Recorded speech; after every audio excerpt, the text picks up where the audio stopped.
हर कहानी कुछ कहती है। हमारी जिंदगी के साथ साथ रहती भी है और बहती भी है। नमस्कार, मैं हूं अरविंद तेगवाल और आप सुन रहे हैं 80 स्टोरीज 0496 पर। प्रेरक किस्सों, कहानियों, प्रेरणा कहानियां के खजाने में से अनमोल कहानियां। आज की कहानी का शीर्षक है भाग 2, खामोश हवेली का सच। और एक टूटे दिल की कहानी। खुशी कमरे में दाखिल हुई। सामने एक बड़ी सी खिड़की से हल्की सी चांदनी अंदर आ रही थी।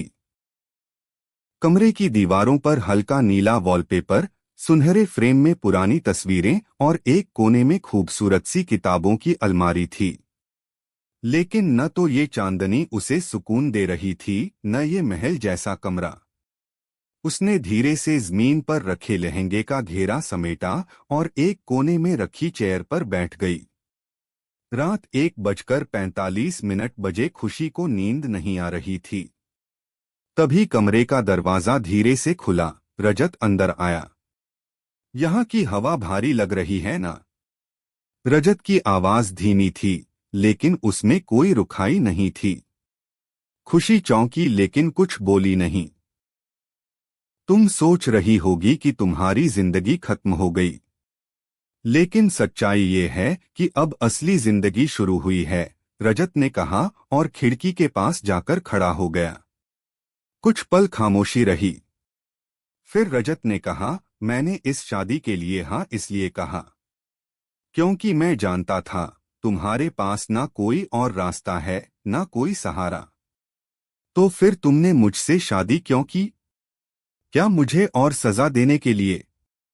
खुशी की आवाज कांप रही थी। रजत मुड़ा। उसकी आंखों में पहली बार नरमी थी। क्योंकि मुझे लगा कि शायद मैं तुम्हें इस नर्क से निकाल सकता हूं। खुशी कुछ नहीं बोली। रजत धीरे धीरे उसकी तरफ बढ़ा और बोला, तुम्हें मुझसे डरने की जरूरत नहीं है। मैं वैसा नहीं हूं जैसा लोग कहते हैं, लेकिन मैं चाहूं भी तो प्यार नहीं दे सकता, क्योंकि मुझसे जिसने प्यार किया था उसे मैंने खो दिया। रजत की आंखें भी अब नम थीं। खुशी ने उसकी आंखों में एक अजीब सा दर्द देखा। और पहली बार उसे रजत से डर नहीं लगा, बल्कि एक जुड़ाव महसूस हुआ। अगली सुबह 8 बजे डाइनिंग टेबल पर रजत पहले से बैठा था। वो अखबार पढ़ रहा था। खुशी आई तो रजत ने सिर उठाकर उसकी ओर देखा। गुड मॉर्निंग, उसकी आवाज में नरमी थी। खुशी थोड़ी चौंकी। गुड मॉर्निंग, उसने बहुत दिनों बाद ये शब्द कहे। रजत ने कहा, बैठो, यहां बात करने की इजाजत है। क्या हम दोस्त बन सकते हैं? खुशी ने धीरे से कहा। रजत के चेहरे पर हल्की सी मुस्कान आई। अगर तुम चाहो तो हम दो लोग जो एक जैसे टूटे हैं एक दूसरे को समझ सकते हैं।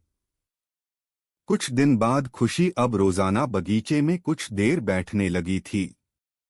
रजत जब ऑफिस से आता तो कभी कभी दूर से उसे देखता। एक दिन उसने जॉली से कहा, उसके लिए एक छोटा सा ग्रीन हाउस तैयार करवाओ। पौधे लगाना शायद उसे थोड़ा अच्छा महसूस कराए। रजत का बदलाव स्वभाव अब जॉली को भी हैरान कर रहा था। एक शाम खुशी ग्रीन हाउस में मिट्टी से खेल रही थी। तभी रजत पीछे से आया और एक गुलाब का पौधा उसके पास रखा। ये तुम्हारे लिए, पहली चीज जो मैंने तुम्हारे लिए अपने हाथों से चुनी है, रजत ने कहा। खुशी मुस्कराई, बहुत हल्की सी। शुक्रिया, वो बोली। रजत ने फिर से कहा, तुम्हारी मुस्कुराहट बहुत खूबसूरत है। इस बार खुशी की आंखें नम हो गईं। लेकिन वो आंसू खुशी के थे, दर्द के नहीं। रात 10 बजे खुशी डाइनिंग टेबल पर बैठी थी। रजत भी सामने था।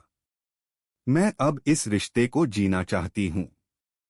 अगर तुम इजाजत दो, खुशी ने धीरे से कहा। रजत ने थोड़ी देर चुप्पी के बाद कहा, मैं अब फिर से किसी को नहीं खोना चाहता, लेकिन अगर तुम साथ चलना चाहो तो मैं तुम्हारा हाथ नहीं छोड़ूंगा। दोनों की आंखें नम थीं, लेकिन इस बार उनकी चुप्पी में भी एक नई शुरुआत की हल्की सी आहट थी। जारी रहेगा। नेक्स्ट पार्ट भाग 3।